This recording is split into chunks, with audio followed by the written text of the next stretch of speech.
So I've been thinking lately about these two concepts that seem to be in opposition, and each have their value, and how to kind of reconcile them with each other and what the meeting place is.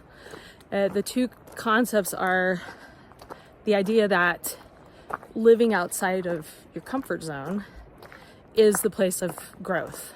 We're most alive, most excited about life when we're living outside of our comfort zone. At the same time, I also find that a lot of my work is leading me to teach about self-care. And I've learned in my life to really lean into being comfortable and letting myself find ways of indulging in my own comfort. So what's the meeting place with these two, right? Like living outside of your comfort zone, but also taking care of yourself and having comfort when you need comfort. And I think that the answer is that when we are living outside of our comfort zone, it's exciting, there's a lot of growth that takes place.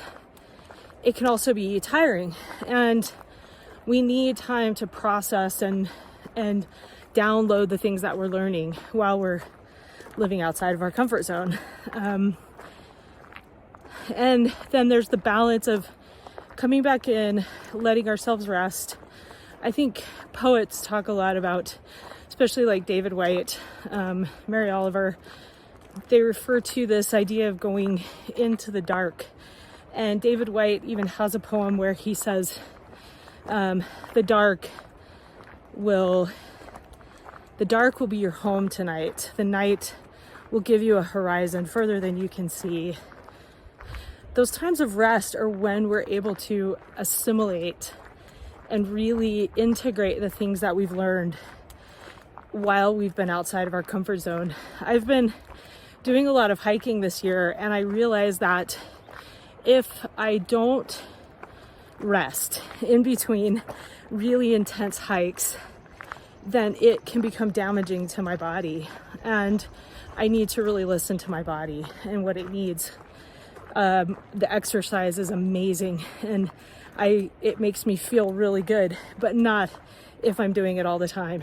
Or it's the same in all domains of our lives: physical, mental, spiritual, emotional. That pushing beyond our comfort zone is the way to grow. But then also going back a little bit and going inward and leaning into self-care and comfort. I love it.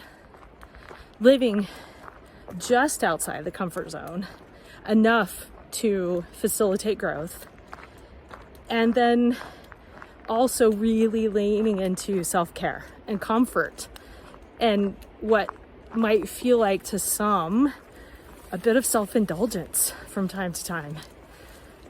Anyway, great thing to think about while out walking in the woods.